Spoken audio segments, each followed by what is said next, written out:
All right, give another round of applause for Hartej, everyone. Hi, everybody. In the meantime, I will just get started. My name is Hartej Sawhney. I'm the co-founder, well, founder of Zoko. I'm used to saying co-founder, but I'm the founder of Zoko, actually, sole founder. And I've been laser focused on the intersection of blockchain and cybersecurity since 2016, when me and a house full of hackers living in Las Vegas started investing like 1 to 2K into pretty scammy ICOs. And then one day my roommate came in and said, dude, we're fucked. We're going to lose all of our money, which was a lot of money for us at the time because we were on like a ramen diet building our first fintech startup. And I said, how do you know we're going to lose all our money? And he said, I found critical vulnerabilities in at least 3 of the smart contracts that we invested in.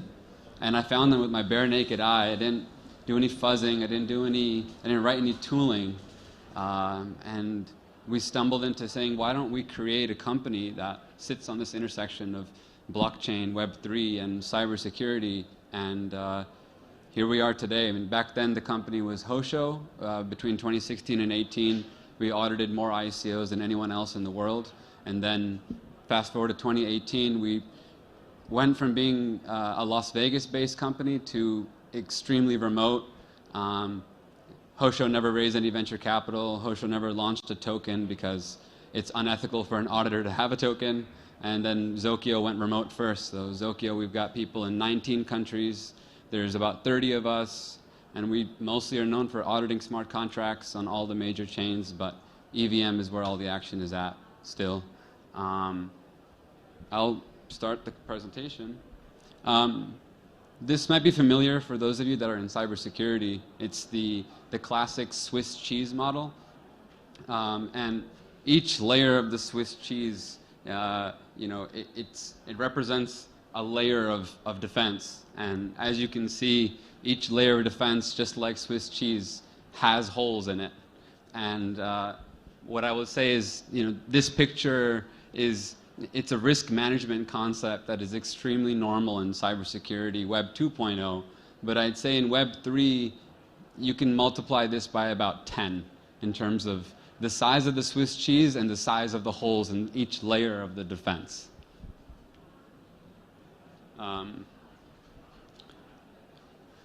In the world of assets and digital assets, whenever there's a lot of assets, you attract black hats. And what's super important for us in Web3 is we need to, as an industry, increase the incentive that there is for white hats to not only be in the industry, because the world's best cybersecurity experts, especially in North America and a lot of Europe, can casually earn extremely large salaries. And it's been continuously difficult to incentivize, especially American cybersecurity experts, to take the turn over to focus on Web3, to learn languages like Solidity, because especially in the United States, they stumble into jobs that pay them $500,000 a year.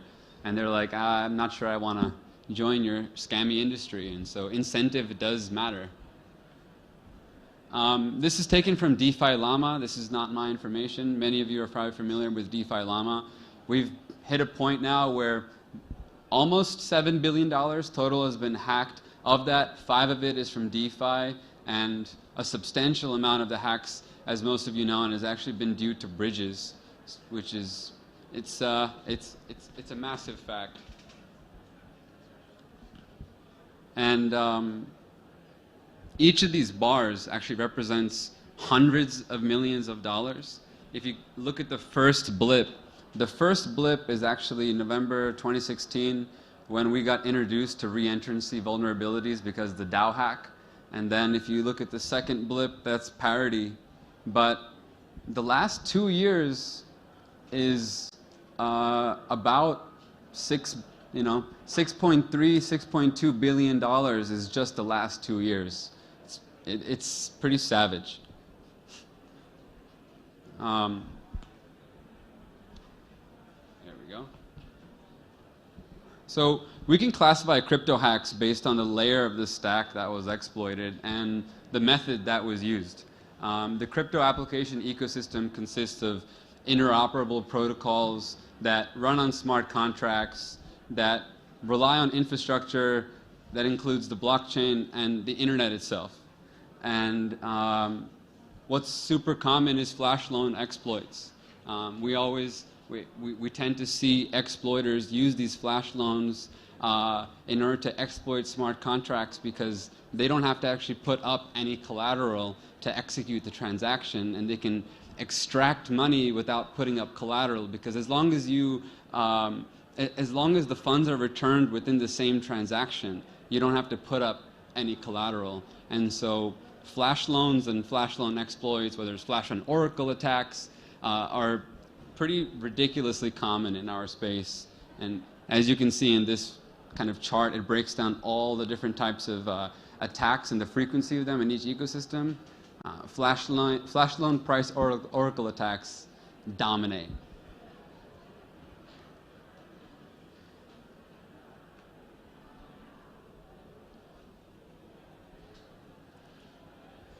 So infrastructure is everything that's not related to smart contracts, and I think it's important to recognize that a significant amount of security vulnerabilities in the space are on the infrastructure layer, and it actually has nothing to do with the smart contracts, has nothing to do with the auditors. It's about web2, it's off-chain, it's about custody, security flaws in custody, and that actually accounts for quite a significant amount of frequency of hacks. But everything else related in the space, the other 77% is smart contract related. So, you know, a lot of blame does still go to the security prowess of both the team, the auditors, and maybe the formal verifiers like Certora. Some up-to-date facts. So as of today, in the last 6 months, we have now hit $656 million lost in scams, hacks, and rug pulls. 471 of that was lost to 108 protocol attacks. We had $108 million stolen in various phishing scams, and we've had $75 million stolen from a total of 110 rug pulls. Arguably, this is actually better than 2022, believe it or not. But that's still, again, it's pretty ridiculous if we expect all of Wall Street and the world's financial institutions to tokenize or come on chain. For them to put hundreds of millions of dollars in smart contracts, this is completely unacceptable. Pretty much, we're going to have to improve as an industry if we expect the world to go on chain.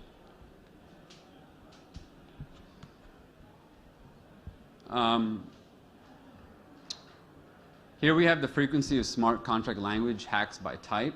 I think what stands out to me is actually the fact that developers really need to ensure that only trusted contracts are allowed to be used with delegate calls, and that the delegate call, the function, I mean, fundamentally it allows a contract to delegate a function to delegate to another contract, and it fundamentally needs to be secure, and it's very often that we find security vulnerabilities when it comes to the delegate calls and how they're written.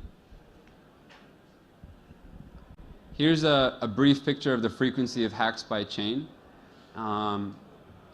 As mentioned before, all the action is actually still on Ethereum.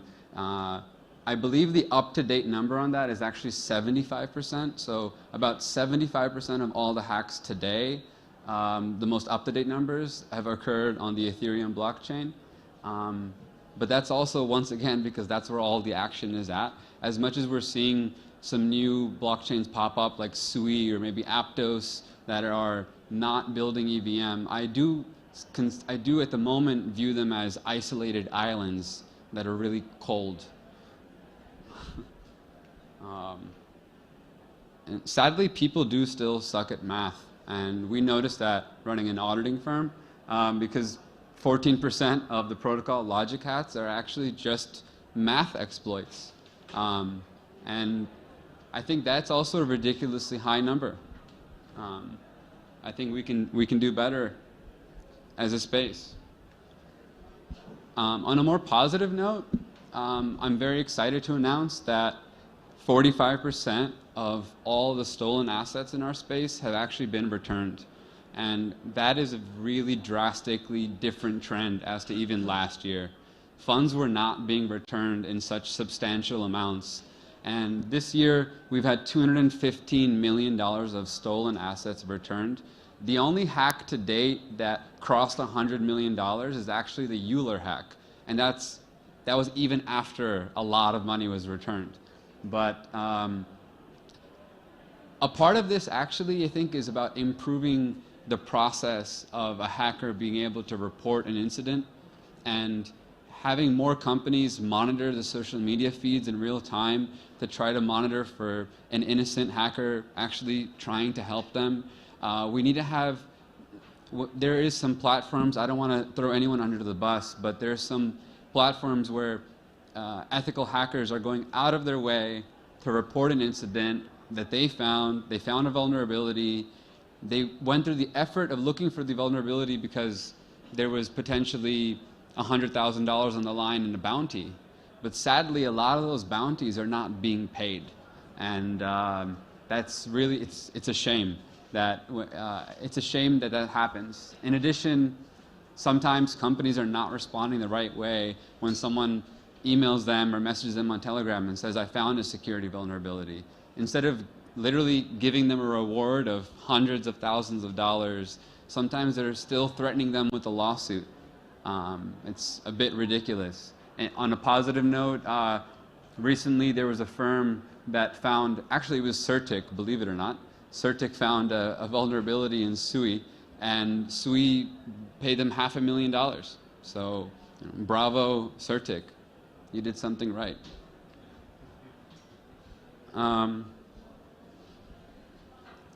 Here's some, I'll quickly run through this. I think I'm getting close to time, but it's super important when launching projects to go through fuzzing using tools like Etchnida and testing how a smart contract reacts to randomly generated transactions, using static analysis tools like Slither and Mithril, automatically detecting vulnerabilities in smart contracts. These tools are super great for quickly picking out common vulnerabilities, but they only catch a subset of predefined problems. And formal verification tools like Certora are a massive step forward, but the weakness of formal verification is that the test is only as good as the specification. So if the specification provided doesn't account for certain behaviors, or maybe it's too permissive, the formal verification process will not catch all the bugs. And then last but certainly not least, you definitely need in-house and third-party audits, and multiple of them. But audits usually fail to address how the interaction between multiple protocols in the ecosystem could be exploited. And audits are not foolproof, and I say that as an auditor, running a team of auditors. They're not foolproof. Humans make mistakes. And most importantly, the biggest flaws that are being found are still logic-based. And those logic flaws are only found by auditors spending time manually to find those logic flaws and to think like a black hat. And so you need to be hiring people who have an ethical hacker background, a QA mindset, a strong cybersecurity know-how, passion for the web3 space, strong knowledge of the language that they're now looking for vulnerabilities and really become proficient after years of ideally building in Solidity. There's not a lot of human beings like that on this planet, and people continue to hire like low-level smart contract devs to turn into an auditor overnight. And that's also an underlying problem in the space. And there is no AI tools today to find the math errors or the logic flaws. And the vast majority of the biggest vulnerabilities that have caused detriment to our industry have been, they back to back, they're all logic flaws. And so it's a bit of an elephant in the room still. There's no such thing as 100% automated auditing. That was the pitch that was made by a lot of people when they launched their ICO as an audit firm, that fast forward 2 years, guys, fund our token, we're going to automate smart contract auditing. That's even the bet that Andreessen Horowitz made. That's why they wouldn't give me money. I went to Simon Dixon and I was like, dude, give me money. He was like, no, Chris Dixon. And he said, no, I'm not. He's like, smart contract auditing won't exist as a manual thing in 2 years. And I was like, all right, you have your opinions and I have mine. And here we are, way more than 2 years later, and it's not even close to being automated.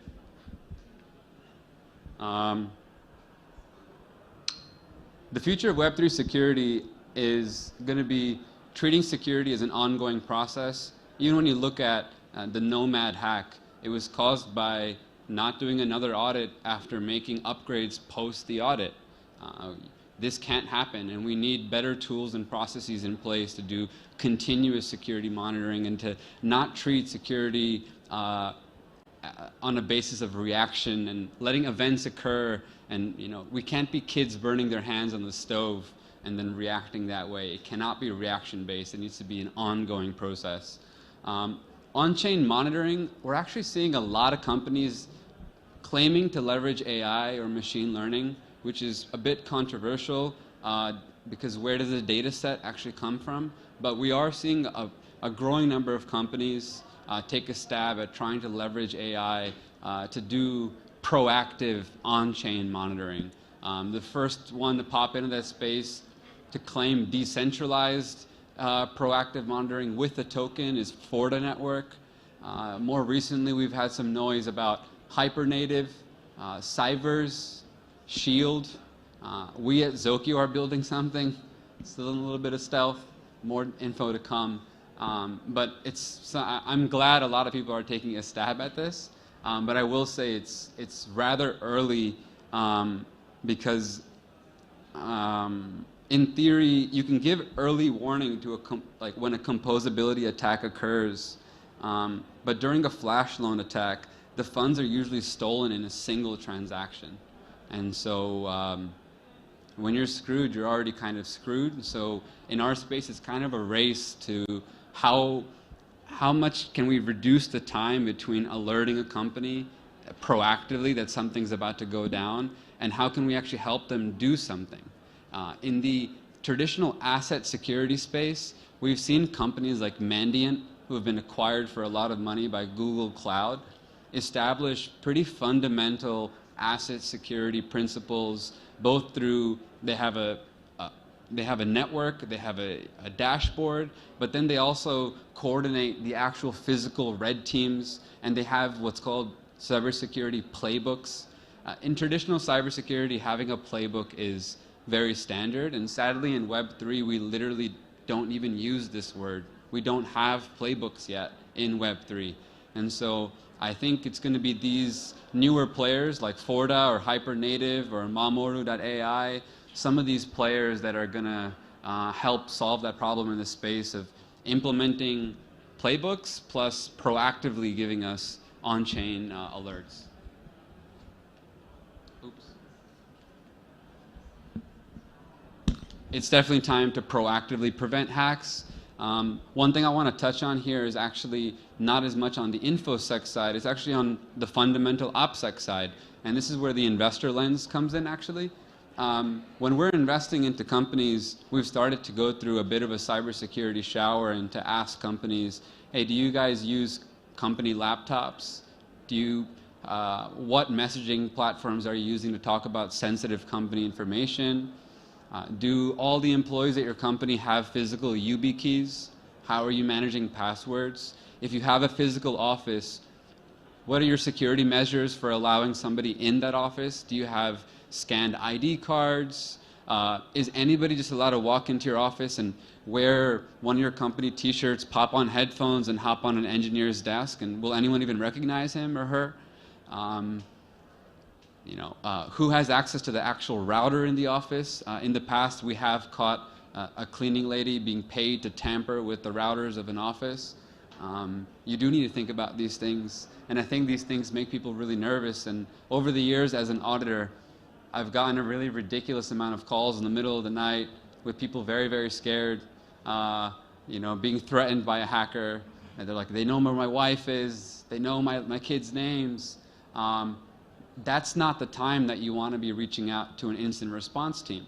It's important in an earlier stage to have engaged with someone like a CipherTrace or any of the other incident response cybersecurity teams in advance of something happening, so that you can have a contract in place, NDAs already signed, so if and when something goes down, you can call an incident response team and they're there for you, instead of your lawyers and their lawyers talking to each other for about 5 days while you're literally being drained of all of your funds. And you might actually be in physical safety. Your physical safety might be in danger. And so, have a cybersecurity process, train your employees regularly, have phishing training. Web2 already figured this out. Let's just copy and paste to Web3. It's actually not rocket science. We have even more money on the line and a lot more to protect. It's time to kiss goodbye to walled gardens. We need to be transparent to anyone, from the users to the abusers. It's super important. And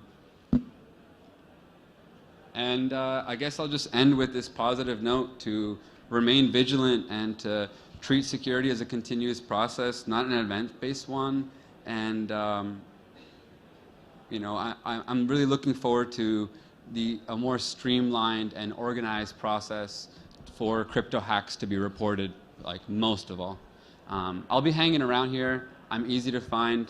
I'm 6'1" with a turban and a beard. I'm arguably the only one. So find me and I'm happy to answer any of your questions. I might give you a hug. And that's about it. And